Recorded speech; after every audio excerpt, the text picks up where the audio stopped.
حضور اللہ دی عطا دے نال جان دے نے آج جڑی بات میں تیرے سامنے رکھنا چاہنا وا صحیح بخاری دے اندر روایت موجود ہے نبی پاک علیہ الصلوۃ والسلام دے صحابہ نے جنگ بدر لڑی ہے آقا کریم علیہ الصلوۃ والسلام دے صحابہ نے کئی کافراں نوں واصلے جہنم کیتا حتیٰ کہ لاشاں کٹھیاں کر کے ایک ٹوئے دے اندر سٹ دتیاں ایک خون نما دے اندر سٹ دتیاں نبی کریم علیہ الصلوۃ والسلام انہاں لاشاں دے اوتے تشریف لے آئے جنہاں دے سر تن نال نہیں نے سر کٹے جا چکے نے جنہاں جناب جڑے قتل ہو چکے نے آقا کریم علیہ الصلوۃ والسلام انہاں لاشاں تے آ گئے نبی کریم علیہ الصلوۃ والسلام نے لاشاں دے اوتے آ کے فرمایا اوے ابو جالا ویکھ میں تینوں کہندا سا میرا کلمہ پڑھ لے تے مسلمان ہو جا پر تو میرا کلمہ نہیں پڑھیا اج اپنے انجام نو پہنچ گیا ہے اوے ابو لابا میں تینوں آکھیا سی میرا کلمہ پڑھ لے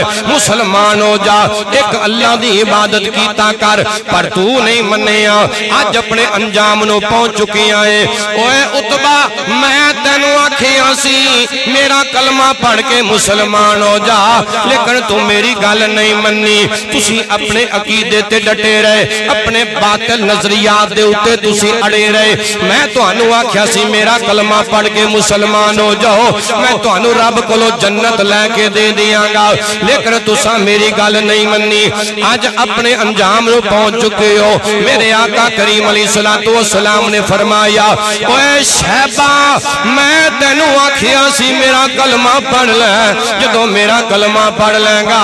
میرا رب تیرے سارے گناہ معاف کر دے گا لیکن تو میری نہیں منی اج تو اپنے انجام نو پہنچ گیا ہے حضرت سیدنا عمر فاروق رضی اللہ تعالیٰ عنہ آقا کریم علیہ الصلوۃ والسلام دی بارگاہ دے اندر انج کر کے ہاتھ بن کے کھڑے ہو گئے عرض کردے نے مدینے والے آ انہاں دے سر تن دے نال ہے ہی کوئی نہیں نے سر کٹے جا چکے نے سر تن تو جدا ہو چکے نے انہاں دیاں روحاں جسماں وچوں نکل گئیاں نے سونیا اے ہن تاں سن دے نہیں پے سن جامعہ مسجد غوثیہ وچ تشریف لیانے والے آ سن میرے نبی پاک دا فرمان سن صحیح بخاری دی روایت نبی کریم علیہ الصلوۃ والسلام نے جواب اندر حضرت عمر ابن خطاب نو فرمایا اے میرے پیارے غلام عمر بن خطاب جنیاں اگلاں تو پیا سننا ہے جنی آواز میری تو پیا سننا ہے تیرے نالوں زیادہ میری آواز نو اے سن دے پے